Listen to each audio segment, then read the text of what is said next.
what to watch out for. Okay. What everybody wants in a buyer's guide. Wait for the trundling to stop. That's £1,000 on its own, just for that little sliver of carbon in the middle. That? Yeah. Wow. Engine-wise, they're hard as nails. I mean, we turbo these and we make silly power, same as gearboxes. Feels like we're milking this R8 buyer's guide thing, but everyone's saying, oh, can you do this one and can you do that one? So when you go and look at one or you go and buy one, 2 things you check with diagnostics. 1, number of launches. 2, mileage stored in other control units. These are so easy to clock, it's frightening. The noise in this place, honest to God. He's doing it on purpose now.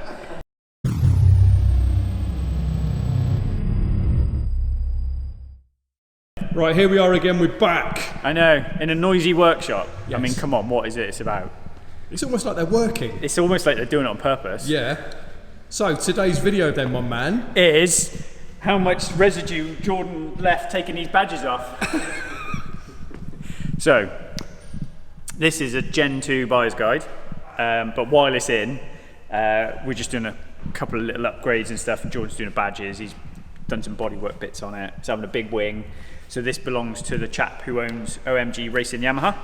So he's off at Alton at the minute, leading the British Championship with his team. Nice. And I'm working on his car. And where would you rather be? Alton Park, BSP. To the R8. Gen 2 buyer's guide. So this is slightly different from mine. This is dynamite red, and mine's Tango metallic. So mine's a deeper, darker red than this one. Yeah, it's quite bright, this, isn't it? It's almost orangey to my eyes. So this is Jason's, with all the big body kit we put on it, is the same colour as this. And he's painted the wheels like a dark gold colour. But the main thing to look out for on Gen 2s is they do a plus and they do a non-plus. The non-plus is 540 horsepower and the plus is 610. The easiest way to tell is the brakes. The plus has got carbon ceramics, not wavy steels. And the wing, it's got a carbon fibre fixed wing on the plus, and not the pop-up wing like the Gen 1s had. Yep. But we have done quite a few conversions on non-pluses to put fixed wing on, so don't let that be the only sort of the way to catch you out. Yep. The brakes help as well. The power is a map, that is it. There's no mechanical differences, no nothing. Same car underneath, it's just mapped differently. And yeah, spiders are a bit different because the spiders up until a certain point were all low power, and then they did the performance pack, which was then the 610 but in spider body. Yeah. But, we won't get carried away, that's a different car again. So front to back, top to bottom, different car. The engine is 95% the same, but there are some major differences which we don't need to go into. Yeah. And I don't want to arm people out there who work on these who don't know what it is. So we keep that to ourselves. But yeah, 95% the same. You cannot take a Gen 1 engine and put it in a Gen 2, and you can't take a Gen 2 engine and put it in a Gen 1. Right. Let's just put it that way. But to look at, if I put them next to each other here, you've got to be keen. Yeah. Still DL800 gearbox DCTs, they only come in DCTs, can't get a manual. So still DL800, slight differences, gear ratios, how the selector tower works on the top, how that looks, which I've got some over there, so we can always cut that in a minute. But it's the same gearbox. The front diff's completely different, so it's Haldex now. So it's rear wheel drive unless it cuts the Haldex in. So the same as Golf R, or S3, just backwards. Yeah. So the Haldex controller will bring essentially a bike clutch in and out to bring torque to the front. So it can never split more than 50% of torque. It's not even 50% of torque, but it can never split more than, it's always going to be rear wheel drive, and then it applies a level of torque to the front axle. Right, okay. And the way the diff works is about 40%. So then with like the twin turbo stuff and some of the track cars we've done, we've put Syvecs controllers in them so we can map how the front Haldex works, and that completely transforms how they feel on the front end, so you don't get as much push through the nose. What else, mate? What am I missing? Well, it's a different car, so it's hard to sort of go, oh, this is different to a Gen 1. It's just a completely different car. Yeah. So from the platform up, everything is different. It's all new. Frame's different, wheels different. Like I said, there's some similarities with the engine, but like if I open the back, how the blade, just everything. Where's the release? So it's in the same place like a Gen 1. Oh, there we go. But Gen 1 lid don't lift itself, look. So,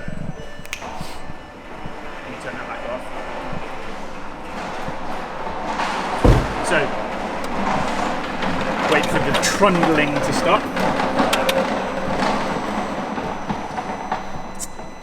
So yeah, looks a little bit different even back here. So split airboxes, 2 intakes, so you get the conventional intake through the side, and then you've got a vacuum operated flap at the bottom of the screen, which is ECU controlled. Oil tank sat in the middle, just like similar to a Gen 1, but it is a different oil tank. Then you've obviously got cross brace.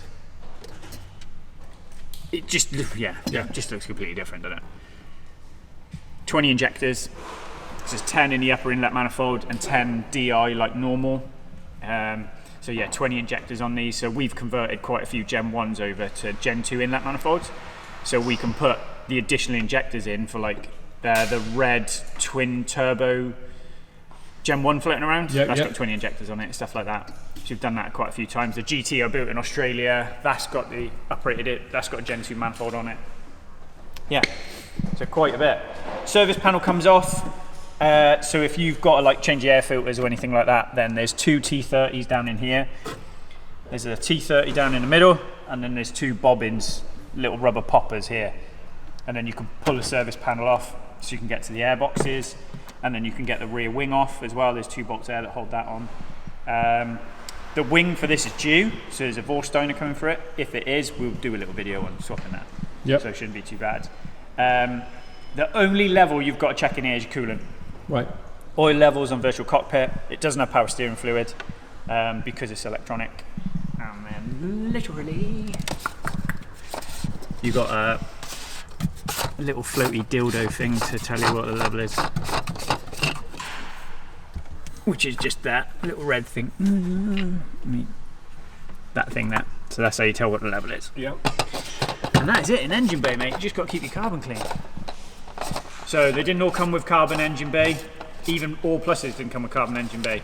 So this 1, 2, 3, 4, 5, 6 were optional extras. So you see quite a lot of cars come in and it's just black plastic. Okay. It was a tick box at a point of sale. So like that's $1,000 on its own, just for that little sliver of carbon in the middle. Yeah. Wow. Yeah.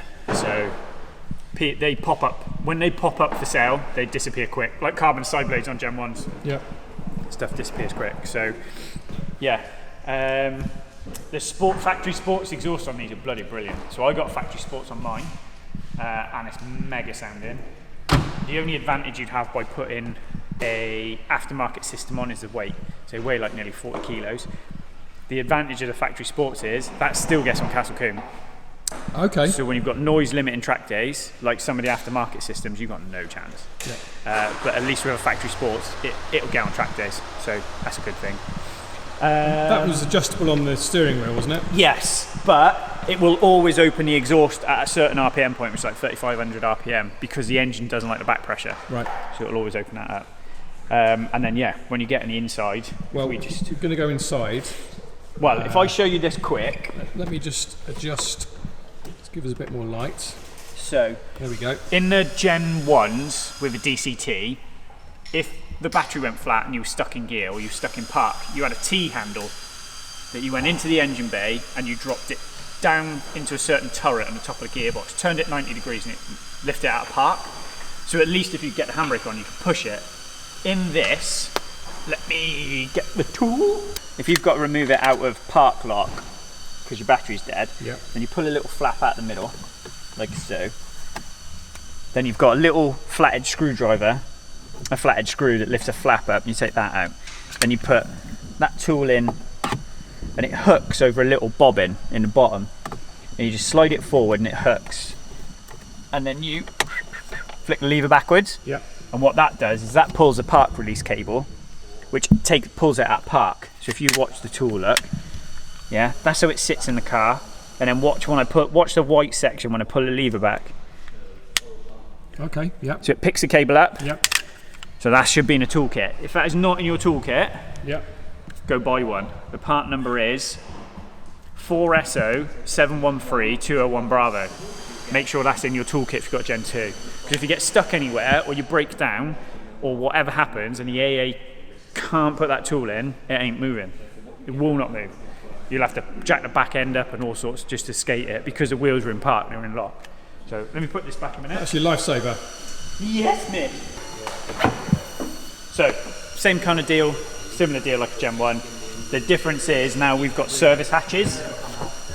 So, if I can get it out.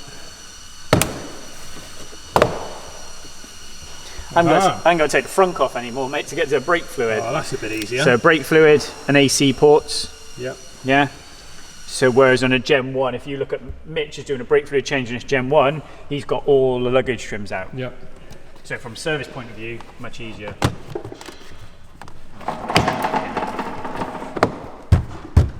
Yeah. I can't remember what's in this one.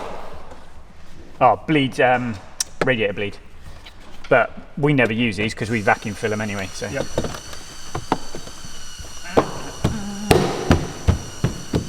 Wash bottle. So it just lives there. Yeah, you got a little 12-volt socket for like a little fridge you can get in the front. That lives there, and then your battery. You get this a lot. People grab on this and start to tear the carpet off the trim. Right. Right. So I'll go and get a little lever to pop it. But the battery's behind there. Yep. So let me get a screwdriver. So just make sure you've got the plastic trim and clip it forward. Alright. And then you've got your positive charging lead there and your negative there. So you can get your battery charger on. But you see what I mean? This starts to happen. Just pull that open again so we can have a look. Yeah. So negative, positive. Okay. Alright. Yeah, and you can see there like where someone's grabbed hold of it and pulled it. Yeah. And they've started to pull the trim off. So WD-40 on your latches only, don't use white grease, just WD-40. And that is it at the front. You get chrome front grills or you get black ones. So the part number for the grill is the same for all of them and you get colour code at the end. So that's RN4. So RN4 for the black one. RN4 for the black one. Headlights. Yes. These aren't laser, but you could spec, just like the LMX and the Gen 1 came with laser lights, you could spec laser lights. You'll know you've got laser lights because they look crazy anyway, but you'll have danger laser stickers on them. So watch out for that. The other thing is air conditioning.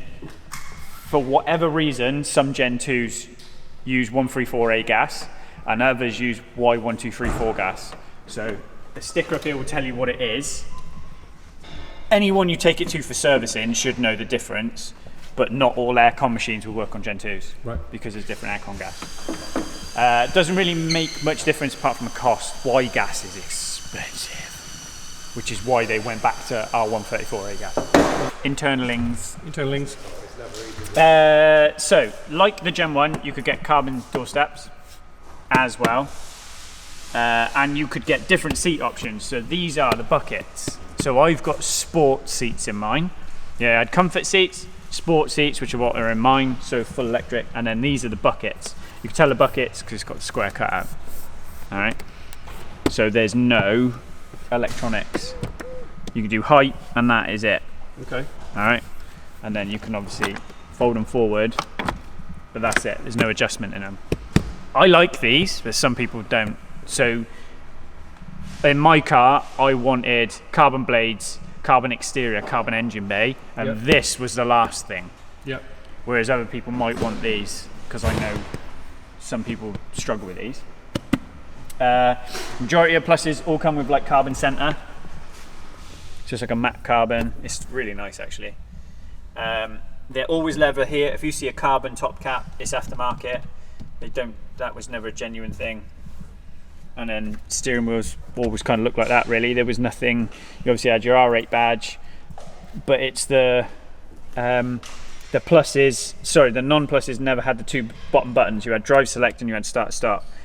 The Plus had performance mode and the exhaust mode. Yep. And then the new facelifts, the ones with the different bumpers, like the 2020 onwards, they've got performance mode but no exhaust button. So that's the differences really. So again, you can look at the steering wheel and know what you're in. Yep. So that's basically so you can sit there idle and open and shut your exhaust no matter what drive select mode you're in. Because remember, drive select does engine, gearbox and suspension, so you could play with the exhaust separately. Which is why we never put valve controllers on aftermarket exhausts on Gen 2s, because we haven't got to, if we've got that button. And that is it. You have got nice fancy key, so keyless entry, and it lives in that little pocket just there. You just come around the other side.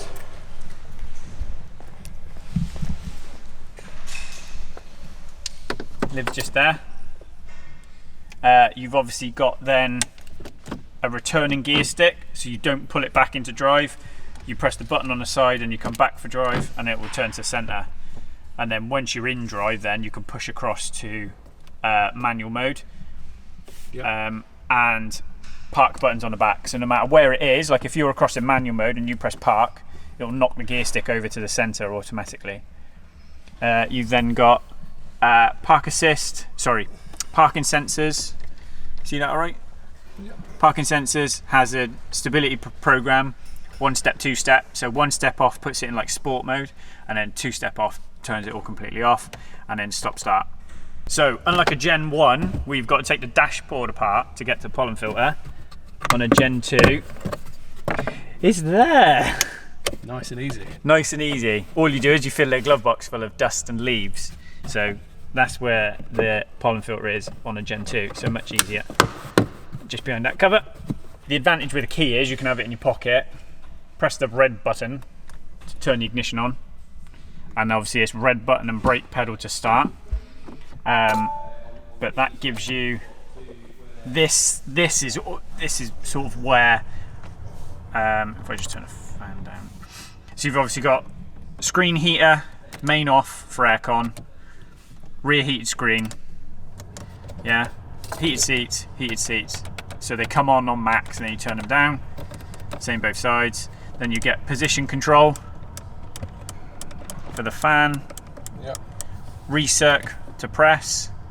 Then you get temperature control and auto if you press, and then you get AC on, that's fan speed, and then AC on and off. So AC on, AC off, and that is it there. And then you've got your plug for your MMI.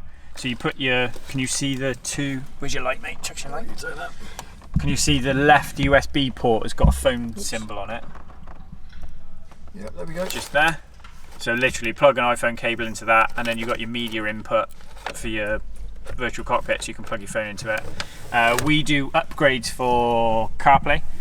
So if you don't have CarPlay on your model, the early ones, which not all of them, it's only until the later ones they have CarPlay, then we can upgrade all the software to put CarPlay in it as well. You've got multimedia drive here, so you can put your SD cards in, your SIM card for your telephone, and then your map disc. Yep. But you can also upgrade your nav on SD cards and run the latest maps. So the latest maps now you can just download off a website for free. They're massive, but that's how you can do map upgrades now. Right. Whereas before you had to buy discs. So we do map upgrades and MMI upgrades and CarPlay upgrades quite a bit. So this is all around your media. So you've obviously got sat nav, telephone, radio and media, and then they're your menu buttons. But they kind of go hand in hand and do a lot of what these buttons do here anyway. So it depends what you're more comfortable with doing. Yeah. But we'll do that. I'll do virtual cockpit in another video now because that's quite in depth in itself. Yeah, you can get lost in that. Cruise control, same as a Gen 1. So pull to resume, set to set, speed up, speed down, turn it off. That is it. Same as indicators, up and down, and you've got one touch as well. Flash, main beam on, and they got auto main as well. So with a light sensor and a rain sensor behind the mirror, you can just drive around all day long with your main beam on, and it just says auto in the bottom, and it'll flick them on and off. It's just really good as well. And then wipers over this side, up and down, and then variable speed. So that is it. Horn in the middle, gear paddles, and a load of buttons that do a load of things, but that's another video. And that is it. What about audio? Different upgrades on this? Do they come with a certain system? No, they either basically came with B&O or not. Right, So it's just speaker upgrades. B&O. And that was it really. So You want to hear the back anyway. You don't want to hear Jason exactly. Derulo. You want to hear that thing screaming. So, yeah, 2 pedals, a big pedal for stopping and a big pedal for going fast. And that is it. Right, so next. What to watch out for. Okay. What everybody wants in a buyer's guide. Right, engine-wise, they're hard as nails. I mean, we turbo these and we make silly power, same as gearboxes. Right, I wouldn't say it's anything to watch out for because you can't control it, but people launch these a lot. We had one in the other week. The clutch was on the outside of the gearbox, and this goes for Gen 1s as well because they're all the same. And the clutch was on the outside of the gearbox, and it's because the launch counter was maxed out at 199.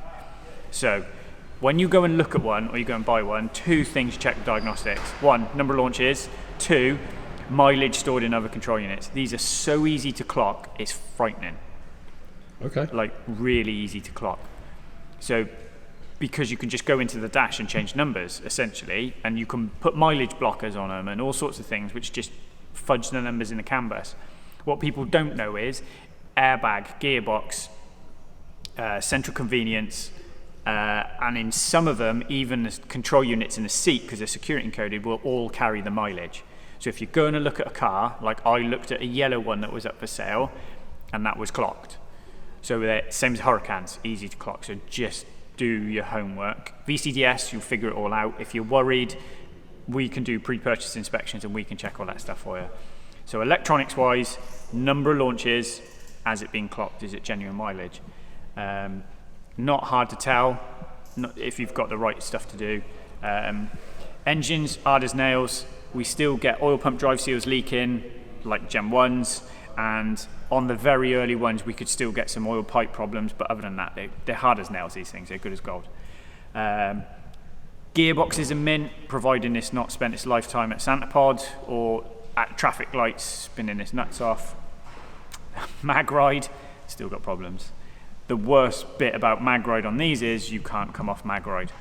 It's not like the Gen 1s where you could convert to passives. You're stuck on it. They're not terrible, they're nowhere near as bad, but we do get mag ride problems. Normally worse when people have lowered them. They put lowering springs on, they put the damper in a different part of the stroke, and they just put more stress on the damper. So I don't think you need to lower these, but some people do. So watch for mag ride dampers. Rattly front brakes. Audi came out with a fix for a little while. It was stickers on the back of the pads to stick them to the pistons. The main reason is the springs that hold the pads down start to stretch, and what happens is the pad literally just bounces. So you can change the pads, you can do all you want, but unless you change the spring kits or the securing kits for the pads, honestly, it will sound like wheels falling off when you go over a bump. So watch out for that. Not much else, I think. Nothing else sort of jumps out. Everything's pretty good. Suspensions or running gears, really good. Gearbox oil, Haldex oil, and front diff oils every 4 years regardless, especially the Haldex, they get battering. Like the Golf Rs and the S3s, if you go looking into those and see how much build-up ends up on the pump, they only take 850 mils of oil, so it's easy to get that oil in a pretty poor state. So make sure that's done. Spark plugs every 4 years. Air filters is every 4 years. There's no fuel filter because it's in a tank, so don't worry about that. Engine oil is every year. Pollen filter and brake fluid is every 2. So again, don't cost you any more to run than a Gen 1 does. The brakes the same cost. Tyres are slightly different, slightly dearer, but because it's on 20s. Yeah, I mean, mine's been brilliant, and everyone knows what I've kind of done with mine. We just put mine through a major service, ready for sale, which is about $2,000. So that's gearbox, Haldex, front diff, spark plugs, air filters, brake fluid, everything. We've done everything. So yeah, I mean, I think they're mega. Everyone's seen what we've done on tracking them, so you can see the lap times out of the box, bone stock car with good tyres. You know, and what do we do on Chris Tractor 13.0? Yeah.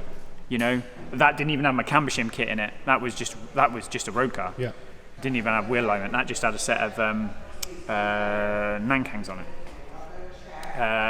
So yeah, they're good cars. Buy from the right place. Do your homework. I wouldn't be too freaked out about mileage, but just check that the history correlates. And again, if you're after one, I know a great one for sale. Maybe we should put a link in the description. Yeah, it's on Auto Trader. Okay. So I've loved mine. So you can see what we've done. We've done how many 4, 5 twin turbos out there now? We've done the last sort of 18 months. So they smile and take it. They're great cars.